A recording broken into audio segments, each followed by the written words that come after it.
This channel does not promote any violent, harmful, or illegal activities. All content provided by this channel is meant for an educational purpose only. TV9 বাংলার খবরের জের কৃষ্ণনগরে তোলাবাজি এবং গুলি চালানোর ঘটনায় জাল এই দুই কোতোয়ালি থানার গোয়ারি বাজার এলাকায় মাছ ব্যবসায়ীকে মারধরের ঘটনায় দুই অভিযুক্তকে গ্রেফতার করল পুলিশ। ধৃত টিএমসিপি নেতা কুনাল হালদার এবং তার সঙ্গী সৈকত হালদার ওরফে ডাকু শুক্রবার রাতে কৃষ্ণনগর পিডব্লিউডি মোড় এলাকা থেকে ওই দুই যুবককে গ্রেফতার করে কোতোয়ালি থানার পুলিশ। পুলিশ সূত্রে খবর, ধৃত ওই দুই যুবক কৃষ্ণনগর থেকে চাপড়া যাওয়ার জন্য রওনা দিচ্ছিল। কোতোয়ালি থানার পুলিশ টাওয়ার লোকেশন ট্র্যাক করে ওই দুই মূল অভিযুক্তকে গ্রেফতার করে। আজ তাদের কৃষ্ণনগর আদালতে তোলা হবে।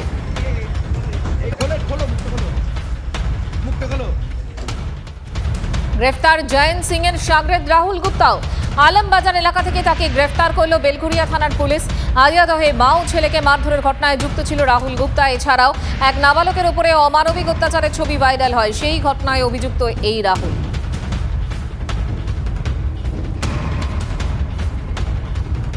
জয়ন্তের আরও কীর্তি ফাঁস। দক্ষিণেশ্বরে অটো চালকদের উপর জুলুমবাজির অভিযোগ জয়ন্ত এবং তার ঘনিষ্ঠ শাগরেদ রঞ্জিত চৌধুরীর বিরুদ্ধে। ঘটনায় সরব অটো চালকরা, পলাতক অভিযুক্ত শাগরেদ। আরিয়াদহের দোলপিরি এলাকায় জয়ন্ত সিং এর চালু করা টোটো স্ট্যান্ডের চালকদের বিরুদ্ধে অত্যাচারের অভিযোগ অটো চালকদের। এর পাশাপাশি অটো থেকে যাত্রীদের জোর করে নামিয়ে দেওয়া হয় বলে অভিযোগ। জুলুমবাজিতে যথেষ্ট আতঙ্কে অটো চালকেরা। দৌড়াতে চলতো বলেই প্রত্যেকটা টোটোওয়ালা যেই টোটোগুলো চলে ইল্লিগাল ভাবে চলে, প্রথম কথা ওরা সরকারকে কোনো পয়সা পে করে না। আমাদের যেখানে একটা অটোর সঙ্গে বছরে ইন্স্যুরেন্স আছে, ট্যাক্স আছে, সব কিছু আছে। ওরা ইল্লিগাল ভাবে গায়ের জোর দেখিয়ে ওরা এই রুটে গাড়ি চালাচ্ছে, টোটো চালাচ্ছে। রঞ্জিত চৌধুরী যে কিছুদিন আগে আমাদের একটা অটো চালক ভাইকে মেরেওছে। মাথা হচ্ছে জয়ন্ত সিং, আর তার প্রেসিডেন্ট, ওই স্ট্যান্ডের প্রেসিডেন্ট হচ্ছে রাহুল গুপ্তা, যাদের মধ্যে দিয়ে টোটো স্ট্যান্ডরা আমাদের উপর অত্যাচার চালানো হয়। কারণ হচ্ছে আমরা প্যাসেঞ্জার যখন তুলতে যাই তখন সেই প্যাসেঞ্জারগুলোকে নামিয়ে দেওয়া হয়, জোর জুলুম করা হয়। আর আজ 20শে জুলাই, রাত পোহালেই 21শে জুলাই। ধর্মতলায় সেজে উঠছে 21এর মঞ্চ। তৃণমূলের শহীদ সমাবেশে যোগ দিতে ধর্মতলামুখী তৃণমূল কর্মী সমর্থকরা হাওড়া, শিয়ালদা, কলকাতা স্টেশন থেকে শহরে, উত্তরবঙ্গ এবং দূরের জেলার কর্মী সমর্থকরা ইতিমধ্যেই আসতে শুরু করে দিয়েছেন। ক্ষুদিরাম অনুশীলন কেন্দ্র, কসবার, গীতাঞ্জলি স্টেডিয়াম, আলিপুরের উত্তীর্ণ সহ বিভিন্ন জায়গায় কর্মীদের থাকা খাওয়ার ব্যবস্থা হয়েছে। লোকসভা নির্বাচনের সাফল্যের পর এবার 21শে জুলাই কার্যত বিজয় উৎসব তৃণমূলের। 4 উপনির্বাচনেও ভালো ফল হয়েছে। দলের সাফল্য 21শে শহীদদের উৎসর্গ করবে তৃণমূল। এবছরের 21এর মঞ্চ থেকে কি বার্তা দেবেন মমতা বন্দ্যোপাধ্যায়? রাজ্যে ঘটে চলা একের পর এক ঘটনা নিয়ে কি রাজধর্ম পালনের কোনো বার্তা দেবেন?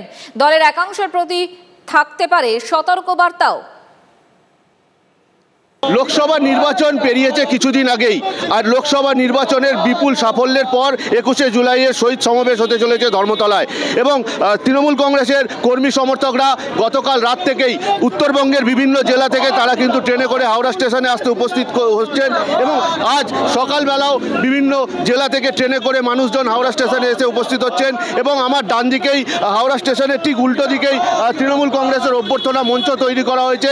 এখান থেকেই হাওড়া জেলা তৃণমূল কংগ্রেসের পক্ষ থেকে ধর্মতলার উদ্দেশ্যে আসা কর্মী সমর্থকদের তাদেরকে কিন্তু কলকাতার উদ্দেশ্যে বাসে করে পাঠানো হচ্ছে। দিদি কি বার্তা দেন, আগামী দিনে আমরা কিভাবে চলবো সেই বার্তা প্রতি বছর দেন।